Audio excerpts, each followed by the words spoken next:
Hello Game Cats, this is Ursik and you're watching Viewer Takeover.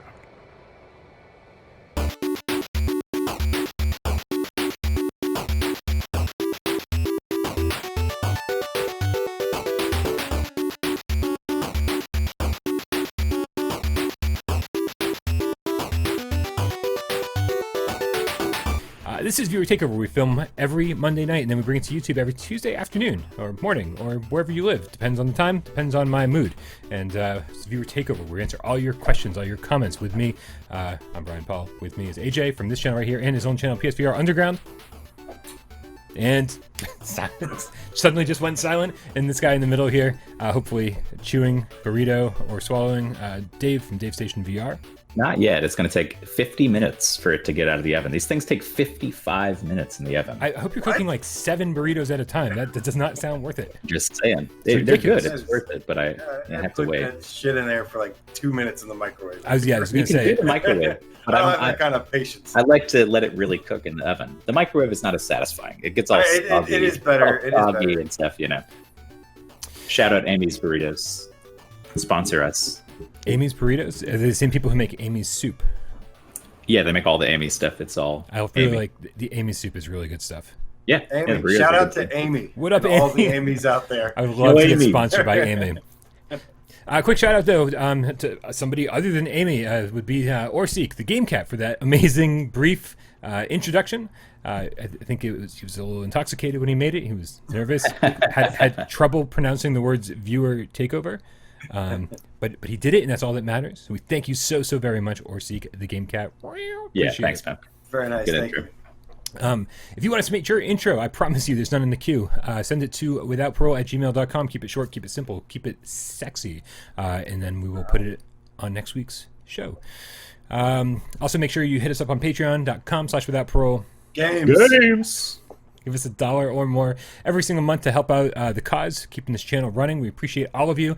For the cause, not only do you get your name on this illustrious list down here, but you also get an episode of The Litter Box, which is strangely weekly now. It was sort of whenever we kind of felt like it, and now whenever Jeremy's here, I say, what do you want to talk about? And he goes, well, what if we talk about this? And I say, okay. We hit record, and then we talk about everything but for 20 minutes.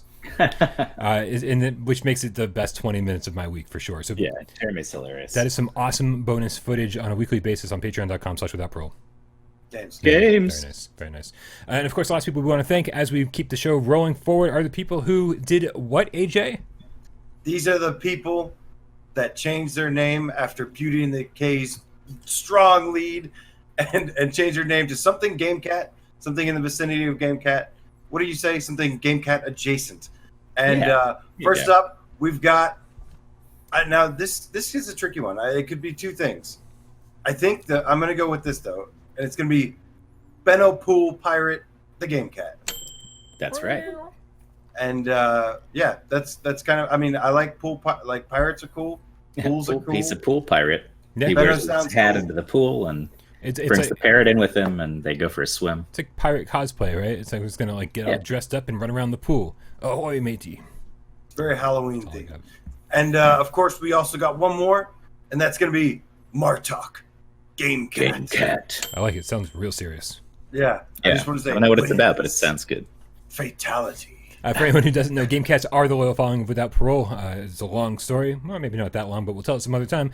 If you are a loyal follower of Without Parole and you also want to change your name to Game Cat on YouTube or Google, please let us know by changing your name and then putting hashtag GameCat in the comments so we can find you and give you a shout out on next week's show. That's all I got. But the real purpose of this show is to is for us to look through the comments for the hashtag viewer takeover, for people who are asking questions or leaving comments, talking points even, or going to our Discord server. You should definitely check that out. The link is in the description, and check out our viewer takeover channel over there where you can leave your questions or comments and we might address them on the show. And that's what we're going to do right now. Starting with K27 on the Discord server writes hashtag viewer takeover. Help! Halloween is coming up, not out. That's not a thing. Halloween's about to come out. Halloween is, as far as I know, straight. It doesn't need to come out. But if it is gay, we love you and accept you. And please come out of the closet if that is something that's important to you. It's coming out, and I need a good scare. Some titles have come close to getting a reaction from me, but so far, nothing but a mild startle. And when you read the list of stuff he's already played, It's quite a long list. it's going to be tough to scare this guy. He says, "What should I get? think I got one. I've already played RE7. I mean, if that didn't scare you, what the hell? Rush of Blood, Home Sweet Home, Affected the Manor, Rise of Insanity, Here They Lie. Yeah, I know the last two aren't horror, but close." I will bow to the both of you and let you take this one first.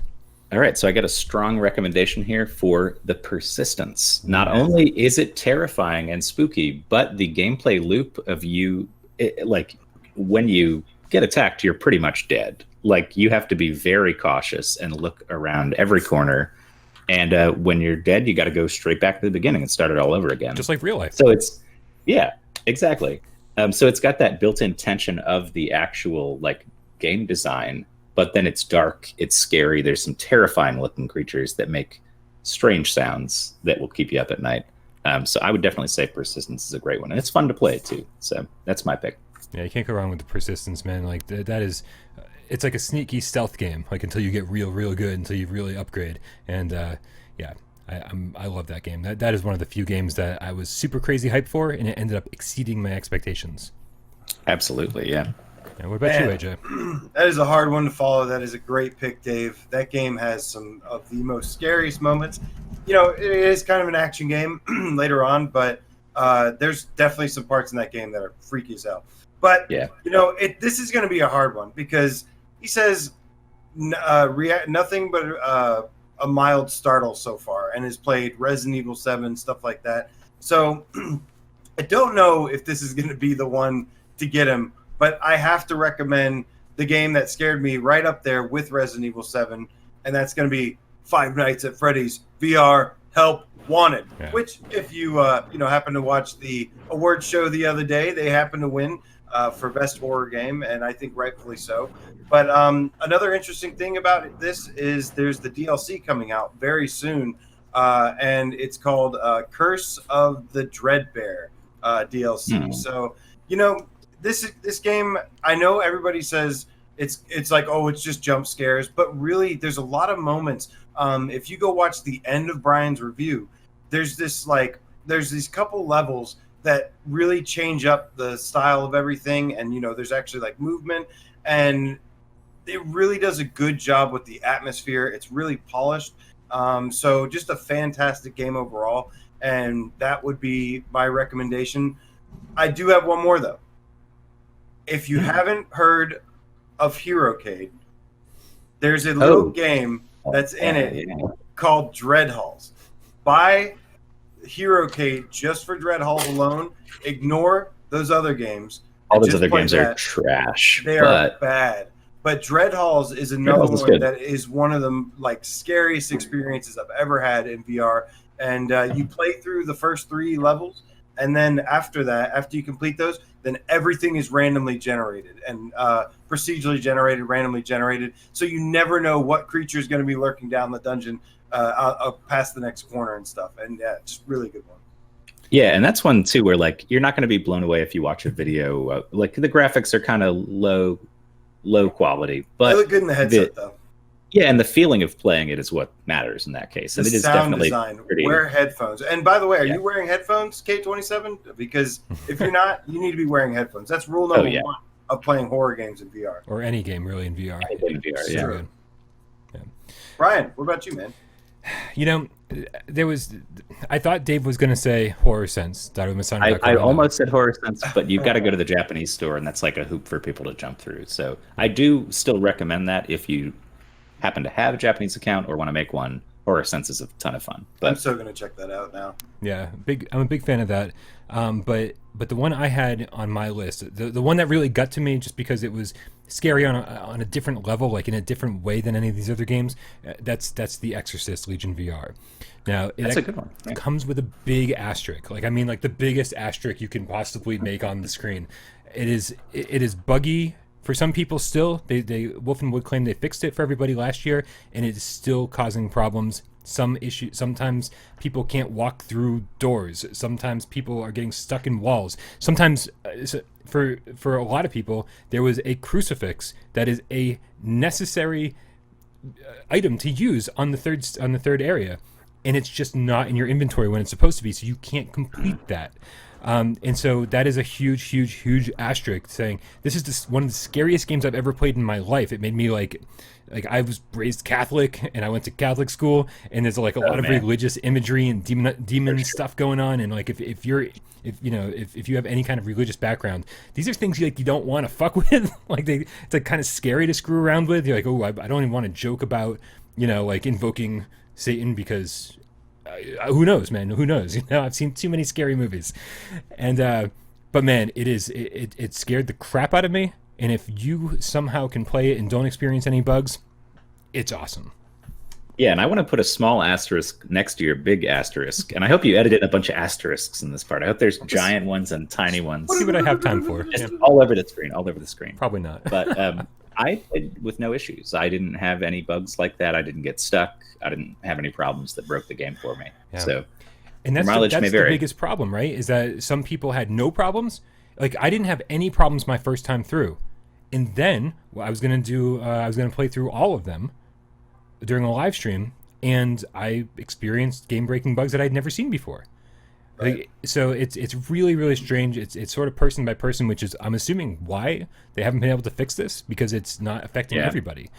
So it's a really strange issue. But man, I absolutely love it despite the bugs. I definitely am team bugs, unfortunately, because like you said, it actually behind all the bugs and stuff. If you just happen to be one of the chosen ones that doesn't have any issues, then you're in for definitely one of the more scary experiences for sure. Which leads us to our next viewer takeover question. You're up, Asia, and that's Dave. Huh? I'll take it. I just chose you. I don't know. You're the chosen. Okay, well, you said AJ first, and then So this is from K Panic, the Sofa King Game Cat. Good name. Shout out K Panic. This is from the PSVR Gamescast Live, not from Discord. He says #viewer takeover. #it's a VR thing. Yeah, it is. So with Mervels on anniversary sale for $5.99, which is a good price, what new game features / mechanics would Mervels 2 need on PS5 to make the top 20 list? Brian, this is going directly to you. As the resident Mervels fan, what are you going to say? I mean, and let's make sure that we're all on the same page here. I like Mervels for what it is, despite the fact that we're already off the same page. Right. I like it for what it is. It is a very low poly, low as texture work goes. But man, low fun. AJ just called it low fun. Yeah, AJ can say what he wants. This is AJ's Five Nights, right? This is AJ's Five Nights at Freddy's. You can't say anything to convince him. Right? Yeah. But man, I will tell you right now that there is no third-person platformer on PlayStation VR that plays like Mervels. Astrobot does a wildly different thing, whereas Mervels has these kind of these wide open levels where you get to explore, and the camera follows your little Mervil dude around, and it's just a very straightforward third-person collectathon platform. Yeah, and I think you've said before it reminds you more of like N64 style stuff, those sort of platformers, because it's very low poly but colorful, and I don't know, it reminds me of that too. Right. Of course, I would say just real quick. Sorry. I don't. Go ahead. I think when people think of N64 platformers, they think of like Nintendo games and Rare games, and those are some of the best 3D platformers of all time. So this is kind of like let's call this like more similar to Croc on PlayStation 1 or Gex Enter the Gecko, like those kind of mid-tier, definitely not the highest quality. And this is kind of what that is. And so for $6, I'm like, yeah, absolutely, go for it, man. I really wish I could agree with you on anything you just said, but I honestly liked Croc more. I would rather play Croc. I would rather play Gex, because I loved those games, even though they were janky and kind of bad. This was this is the thing, is that I played Mervels the other day while you were editing the Fantastic Awards show, and I was like, oh, I get it. So I do all the hard work, and then you sit around and play games. I see. No, I did the hard work. I had to play Mervels again. I will trade places with you next year. You know what it is about this game? First of all, what this game needs, from when I played it again, this game, to be better in the top 20 for me. To answer the question, the easiest thing is it needs better gameplay. It takes everything from the amazing history of platformers that I love so dearly. The reason I am here in this chair today on the screen is because of platformers, and it takes everything from them and does it really poorly. The game, like, I don't know how you can take, it takes like the mining level where, remember Donkey Kong Country and stuff, where you had the thing, even Astrobot had one level and it was like, wow. And I really wish there was one of the best levels in Astrobot. I really wish there was more than just one level of that. The pace of it is so slow. It's so boring. I want to like Marvel so much, but it cannot succeed for me because the gameplay is not there. And that's what I love platformers for, is the gameplay. The Marvels themselves are just freaking creepy too. Yeah, they're pretty creepy. I hate the character. Yeah, I don't like the character designs. The character design's bad. Yeah, they really the voice try acting to is go terrible. hard. The voice acting, the adventure, like all the things it goes for, it's too much. Like, they could have just cut out any dialogue and it would have been much better. AJ, help me help you answer this question. Okay. When you say gameplay, specifically what in terms of gameplay needs to be improved for Marvels 2? It needs to be a little bit faster. Like, I think a little bit faster, maybe a little bit more challenging. It was very boring. And, for me to call a platformer boring is very strange. It's like, it's just too slow, man. It's too slow. It's too easy. There's not really engaging. And that's it. If it was a little bit faster, like 10% faster, I think it would actually make a pretty significant difference in the gameplay. So I'm going to say that I think the biggest kind of hurdle for Marvels, the biggest Marvels hurdle that we have at the moment is the presentation, like you were saying, the character design, the look of everything, even the word bubbles, the dialogue stuff. It's just kind of rough. Yeah. It's pretty rough. So even if you like the game, like Brian's saying, the package around it is not very pleasing to the eye. But they've made a game called Shadow Legend now that is very pretty, a very nice looking game. The same team. I don't even. So here's what I'm saying. If that's the direction that they're going in, and they've figured out the presentation aspect of it, because people are like, Shadow Legend's awesome, it's just too short. Right. But if they could kind of bring that back into a platformer and say, okay, this is actually going to look good. It's going to have the polish that you kind of want at this point. Right. And it's a platformer. I think that would be awesome. And I think they're perfectly, obviously capable of it because we've seen Shadow Legend. So totally agree. Totally agree. Yeah. I think there was some areas where it was kind of cheesy in terms of like the winter area.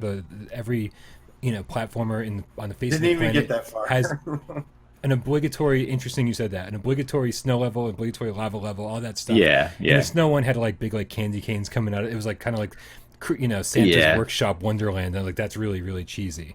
Kind of lame. If they lay off of that stuff, I will say the upgrade system in Marvels is awesome. Is one of the few platformers I played where it's like after a while you're able to upgrade your sword and your shield or whatever. I don't even remember exactly what it was you upgrade, but you upgrade those things multiple times, and that's always like an exciting point in the game where you're like, oh, okay, this is like the next big Marvel hurdle I've overcame. It's I like that, and I think more of that next time around would be amazing. More customization, more weapons, more weapon shops. Give it some RPG elements, because it was bordering on like this action RPG, but they just didn't have enough RPG elements to even call it that. So I think if they kind of like lean more heavily into that and give us bigger Jack and Daxter style open worlds kind of thing, I mean, I will be all about it, Marvels 2, and call it something else. Yeah. Don't call it Marvels. Shadows. That's a bad name. Yeah. Change that character. Call it Shadows. Make it look like Shadow Legends, and make it little shadow people, and they're jumping around, and it's all dark and glowy. Okay. All right, Dave. AJ, you're up for the final question. All right, for the final question, we've got the _Cree120 from the Discord. Says #viewer takeover like a pro, and says, looking ahead to the PS5 and PSVR2 next year, I'm planning on selling my setup before prices plunge for the current gen. Would it be smart to get rid of the aim controller and other PSVR accessories, or should we just hold on to them in hopes they'll still be relevant, compatible? Oh, I think it would not be smart to do any of the things that you're asking about. Right. because it's all going to be relevant and compatible. And even if the price drops, you'll have gone through the process of selling things that you own and then rebuying them back, hoping that they're cheaper. Yeah. But I mean, I don't think a PSVR headset's going to get as cheap brand new as what you get for it by selling it used right now. So I don't see how you'd have any positive value proposition there as far as getting rid of all your stuff and rebuying it. Right. But we're looking at, like, it's October, right? It's mid-October right now, and by the time PlayStation 5 comes out, it's going to be mid-November 2020. That's my rough estimate, right? And then we still have at least a solid year of no PSVR2 headset.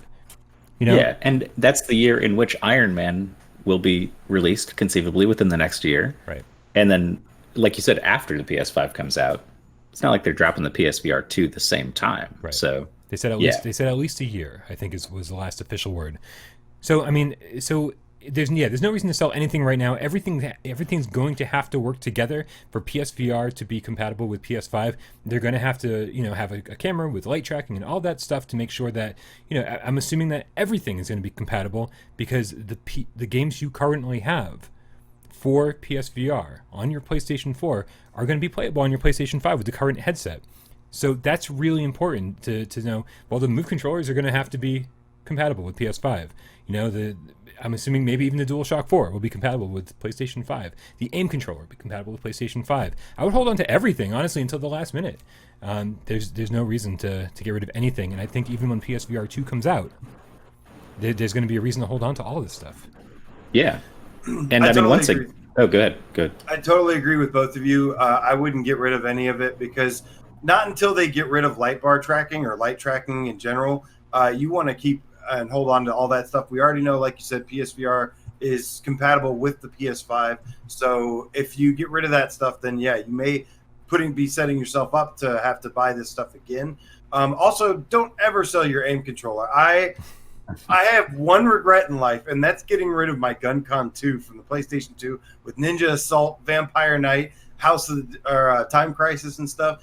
And that is just something that you don't ever want to get rid of, and just hold on to and save it for your collection. I cannot wait to see what PlayStation 5 VR games look like on a current gen PSVR headset, because with the power of the PlayStation 5 behind it, like, I think we're going to see, everything's going to be super sampled, everything's going to be running in the highest possible resolution. I think we're going to have some really nice texture work, and I think all of that coming through at the same time is something we've really never seen on the current headset. So we don't even know really what it's capable of to that degree. I think it's going to look pretty slick, and I think not a lot of people are going to be rushing to go buy a new headset, because the PlayStation 5 is going to power it finally properly for the first time and really give it all the power it needs to put out a really, really nice image.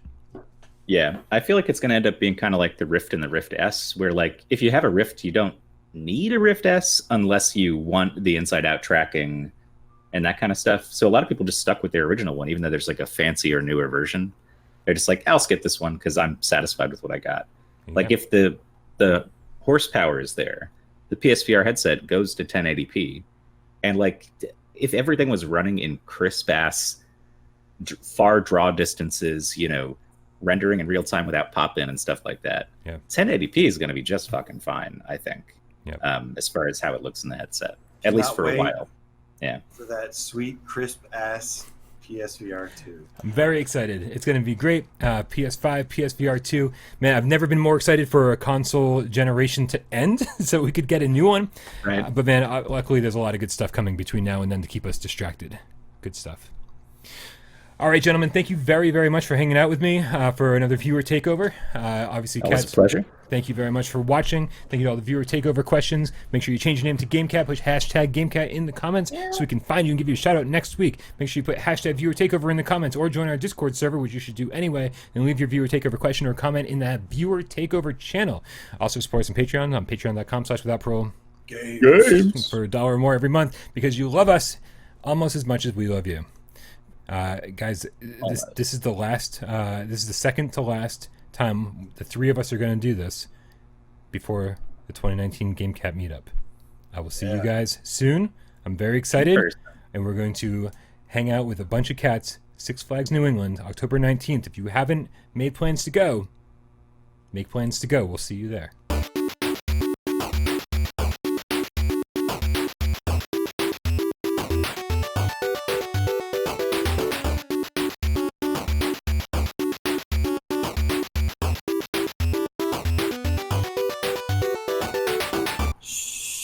What you got there, AJ? Shh. Little I'm never babies. gonna let you go. Sleep, my babies. I ain't never gonna let you go.